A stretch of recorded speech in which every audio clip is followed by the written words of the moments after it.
కరీంనగర్ లో అన్ని రకాల వ్యవసాయ యంత్రాలు లభించే ఒకే ఒక చోటు Excel Agri Solutions Peddapalli bypass road Bommakal Karimnagar ఇప్పుడే సంప్రదించండి.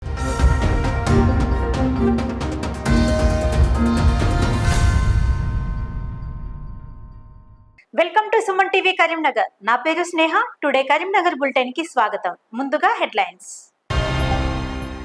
పొలంబాటలో భాగంగా కరీంనగర్ చేరుకున్న మాజీ సీఎం కేసీఆర్ ముగ్దుంపూర్లో ఎండిన పంటలను పరిశీలించి అండగా నిలుస్తామని హామీ. కరీంనగర్ లో ఘనంగా బాబు జగ్జీవన్ రామ్ జయంతి వేడుకలు. ఆయన విగ్రహం చిత్రపటాలకు నివాళులర్పించిన పలువురు ప్రముఖులు.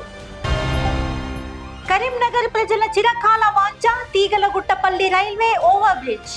ఆర్ఓబి ఘనత బండి సంజయ్ కే దక్కుతుందన్న బీజేపీ నాయకులు.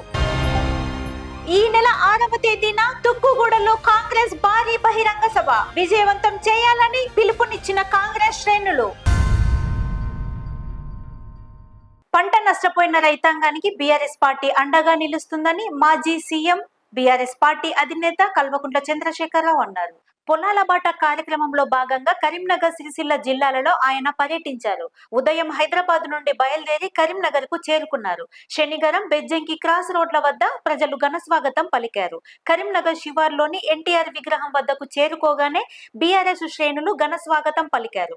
అనంతరం మగ్దుంపూర్లో ఎండిపోయిన పంట పొలాలను కేసీఆర్ పరిశీలించారు. పంట నష్టంపై రైతులను అడిగి తెలుసుకున్నారు. కళ్ల ముందే పంట ఎండిపోతుందని వాపోయిన రైతులను ఓదార్చారు. రైతన్నలకు బీఆర్ఎస్ అండగా ఉంటుందని, ఇలాంటి పరిస్థితి తెలంగాణలో వస్తుందని ఊహించలేదన్నారు. అన్నం పెట్టే రైతన్నలకు సాగునీరు ఇవ్వకపోవడం దారుణమని తెలిపారు. ధైర్యంగా ఉండమని, సాగునీరు ఇవ్వలేని ప్రభుత్వంపై పోరాటం చేస్తామని రైతులకు హామీ ఇచ్చారు.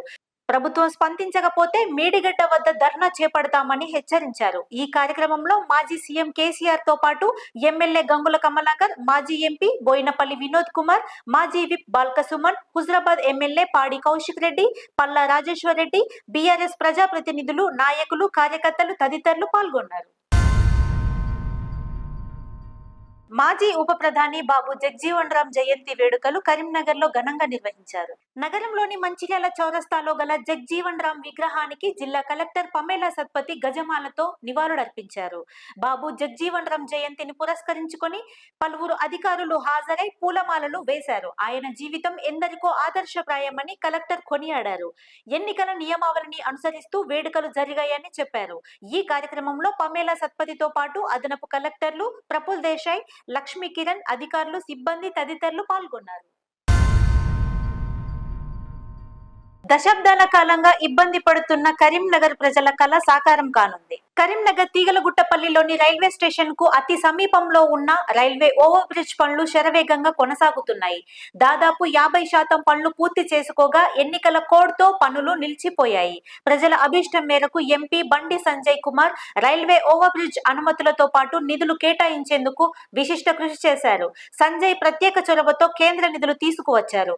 దీంతో చిరకాల వాంఛ అయిన తీగలగుట్టపల్లి రైల్వే ఓవర్ బ్రిడ్జ్ ని భవిష్యత్తు తరాల అవసరాలకు అనుగుణంగా నిర్మాణం చేపడుతున్నారు. ఆర్ఓబి నిర్మాణం 154.74 కోట్లతో 750 మీటర్ల పొడవు, 21 మీటర్ల వెడల్పుతో నిర్మిస్తున్నారు. రాబోయే 40 సంవత్సరాల వరకు ప్రజలకు ఎలాంటి ఇబ్బందులు లేకుండా దూరదృష్టితో పనులు జరుగుతున్నాయి. ఎన్నికల కోడ్ ముగియగానే తిరిగి పనులు ప్రారంభం కానున్నాయి.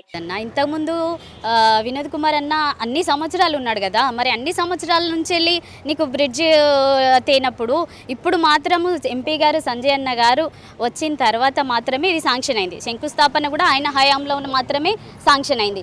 అప్పుడు శాంక్షన్ అయింది పట్టుకొని వినోద్ కుమార్ అన్న నేను శాంక్షన్ చేసిన, టీఆర్ఎస్ మేము చేసిన మనోడు అయితే కరెక్ట్ కాదు. వాళ్ళ హయాంలో వచ్చాడని అయితే కరెక్ట్ కాదన్న. ఇప్పుడు కంపల్సరీ సంజయ్ అన్న ఎప్పుడైతే వచ్చినాడో ఈ ప్రాబ్లం మేము అందరం కలిసి అన్నకి చెప్పడం జరిగింది. ఇమీడియట్లీ ఆయన మినిమం 6 monthsలోనే ఆయన ట్రై చేసి దీని శాంక్షన్ లెటర్ తీసుకొచ్చారు. సెంట్రల్ ఫండ్సే తీసుకొని వచ్చారు. ఇక్కడ శంకుస్థాపన ఆయన హయాంలోనే జరిగింది.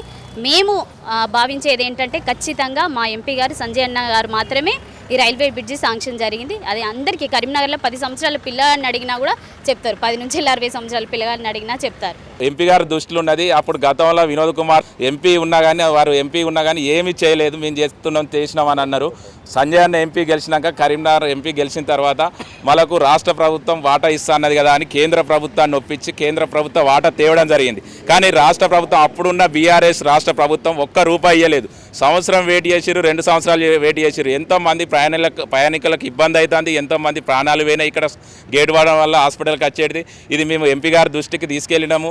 ఎంపీ గారు సుధా రాష్ట్ర ప్రభుత్వానికి లేఖలు రాయడం జరిగింది. అప్పుడున్న బీఆర్ఎస్ ప్రభుత్వానికి మేము కేంద్రం నుంచి నిధులు ఇచ్చినాం, మీరు రాష్ట్ర ప్రభుత్వం వాటా ఇవ్వండి, మేము పనులు మొదలు పెట్టిస్తామని ఎన్నిసార్లు చెప్పినా కానీ స్పందించని రాష్ట్ర ప్రభుత్వం గతంలో స్పందించలే బీఆర్ఎస్ ప్రభుత్వం. ఇవాళ నేను చేసినా అంటే వాళ్ళ విఘ్నతకే వదిలేస్తున్నాం. అది ఎవరు చేసిరు ఎవరు తెచ్చిరు అనేది ఎంపీ గారు నితిన్ గడ్కరీ, కేంద్ర మంత్రి నితిన్ గడ్కరీని, రైల్వే మంత్రిని ఒప్పించి ప్రధానమంత్రిని ఒప్పించి సేతు బంధన్ పథకం కింద 154 కోట్లు కరీంనగర్ ఎంపీ బండి సంజయ్ గారు తీసుకురావడం జరిగింది. వారి హయాంలోనే ఇప్పుడు రైల్వే పనులు, ఇక్కడ ఫ్లైఓవర్ పనులు స్టార్ట్ చేయడం జరిగింది. ఆర్ఓబి ఇన్ని సంవత్సరాలు వాళ్ళు చేయలేదు. కరీంనగర్ ఎంపీ బండి సంజయ్ తీసుకొచ్చినాక మేము తీసుకొచ్చినామంటే అది వచ్చిందే సేతు బంధన్ స్కీమ్ కొత్తగా పెట్టింది కేంద్ర ప్రభుత్వం. రాష్ట్ర ప్రభుత్వాలు సహకరించలేదు కాబట్టి కొత్తగా పెట్టిన దాన్ని మళ్ళీ ఎంపీ గారు ఆ సేతు బంధన్ పథకం కింద ప్రధానమంత్రి గారిని ఒప్పించి ఇక్కడ 154 కోట్లు తీసుకురావడం జరిగింది. ఇది ఎంతో మాకు ప్రజలకు మా ఆర్ఓబికి ఇక్కడ తీసుకురావడం వల్ల 6 అసెంబ్లీలకు సంబంధించి ప్రజలకు ఎంతో ఉపశమనం లభిస్తున్నది. నితిన్ గడ్కరీ గారు ఇక్కడ ఎన్నో రైల్వే ప్రాజెక్ట్స్ ఇండియా వైడ్లో ఎన్నో ప్రాజెక్ట్స్ ఇట్లనే ఆగిపోయినాయి. దీన్ని ఖచ్చితంగా స్టేట్ గవర్నమెంట్ పట్టించుకుంటలేదు. కాబట్టి ఇది మన ఒక్క స్టేటే కాదు, మిగతా స్టేట్లలో కూడా అట్లా పెండింగ్ వర్క్స్ ఏదైతే ఉన్నాయో అవన్నీ కూడా టేకప్ చేయాలని చెప్పి కూడా పూనుకొని సేతుబంధు తీసుకోవడం జరిగింది. ఆ సేతుబంధు కూడా వచ్చింది 3 years కింద. ఆ సేతుబంధు కింద ఇమ్మీడియట్గా రాగానే సంజయ్ దీన్ని తీసుకొచ్చి దాన్ని మ్యాచింగ్ దాన్ని గ్రాంట్ తీసుకొచ్చిండు 154 కోట్లు. తర్వాత టెండర్ చేయడం అయింది. దాన్ని ఇక్కడ ఉన్న కాంట్రాక్టర్ తీసుకొని ఇమ్మీడియట్గా కాంట్రాక్టర్ అయినాక ఇమ్మీడియట్గా స్టార్ట్ చేయడం కూడా జరిగింది.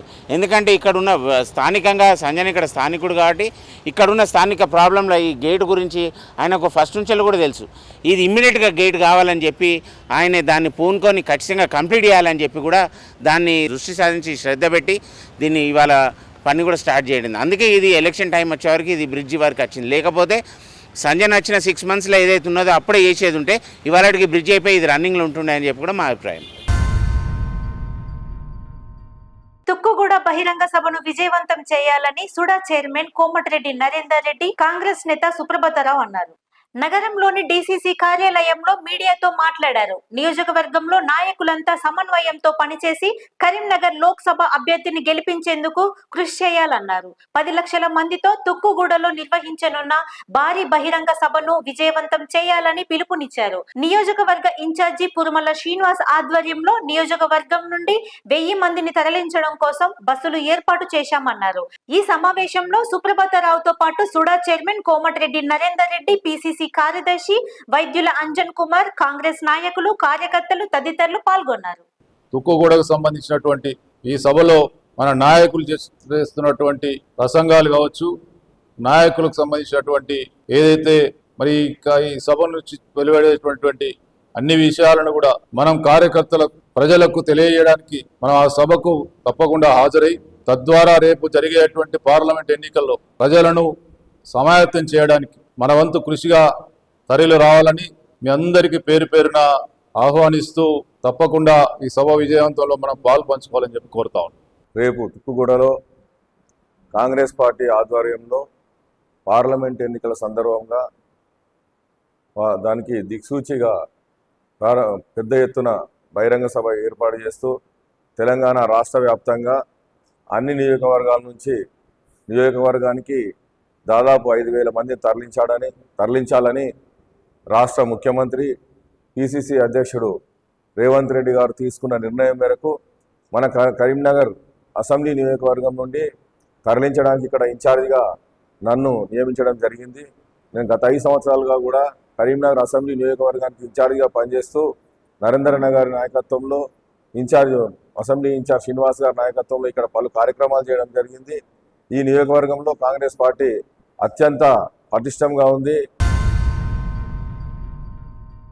దివంగత దివంగత నేత బాబు జగ్జీవన్ రామ్ జయంతి వేడుకలను కరీంనగర్ లో ఘనంగా నిర్వహించారు. నగరంలోని డీసీసీ కార్యాలయంతో పాటు సివిల్ హాస్పిటల్ చౌరస్తాలోని విగ్రహం వద్ద ఆయన చిత్రపటం విగ్రహానికి ఘన నివాళులు అర్పించారు.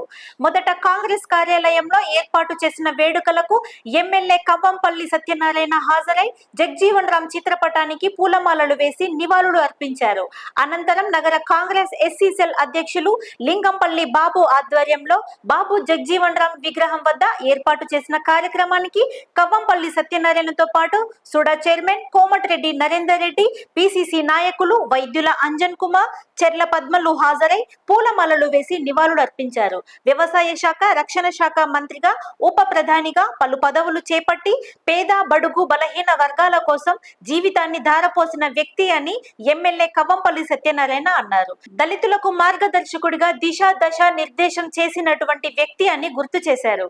ఈ కార్యక్రమంలో MLA Kavvampalli Satyanarayana, SUDA chairman Komatireddy Narender Reddy, PCC నేత అంజన్ కుమార్, కాంగ్రెస్ నాయకులు, కార్యకర్తలు తదితరులు పాల్గొన్నారు. 116వ జయంతిని ఈరోజు జిల్లా కాంగ్రెస్ పార్టీ కార్యాలయంలో ఆయనకు ఘనంగా నివాళులు అర్పించడం జరిగింది. ఆయన చేసినటువంటి సేవలను కొనియాడుతూ వ్యవసాయ మంత్రిగా, రక్షణ శాఖ మంత్రిగా, ఉప ప్రధానిగా వివిధ హోదాలలో పేద ప్రజల కోసం, బడుగు బలహీన వర్గాల ప్రజల కోసం ఆయన జీవితాన్ని ధారపోసినటువంటి వ్యక్తి. ఆయన సేవలను కొనియాడుతూ ఈరోజు కరీంనగర్ జిల్లాలో డీసీసీ ఆఫీస్లో నివాళులు అర్పించడం జరిగింది.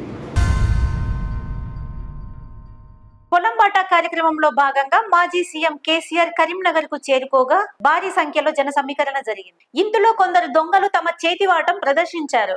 ముగ్దుంపూర్ లో ఎండిన పంటలను పరిశీలించేందుకు కేసీఆర్ రాక కోసం వేచి ఉన్న ప్రజలు, రైతుల వద్ద నుండి కొందరు దుండగులు డబ్బులు కొట్టేశారు. జేబుల్లోంచి పర్సులను కొట్టేస్తుండగా ఓ దొంగ స్థానికుల చేతికి చిక్కాడు. గ్రామ ప్రజలు పట్టుకొని నిలదీసి చితకబాదారు. అనంతరం దొంగను పోలీసులకు అప్పజెప్పారు. రానున్న రోజుల్లో బీఎస్పీ పార్టీని మరింత బలోపేతం చేయనున్నామని రాష్ట్ర బీఎస్పీ పార్టీ అధ్యక్షులు మంద ప్రభాకర్ అన్నారు. కరీంనగర్ లోని రెవెన్యూ గార్డెన్ లో ముఖ్య కార్యకర్తల సమావేశానికి ఆయన ముఖ్య అతిథిగా హాజరయ్యారు. ఉమ్మడి కరీంనగర్ జిల్లాలోని అన్ని నియోజకవర్గ నాయకులు, కార్యకర్తలు హాజరయ్యారు. రానున్న పార్లమెంట్ ఎన్నికల్లో గెలుపే లక్ష్యంగా కార్యాచరణ రూపొందించామని ప్రభాకర్ అన్నారు.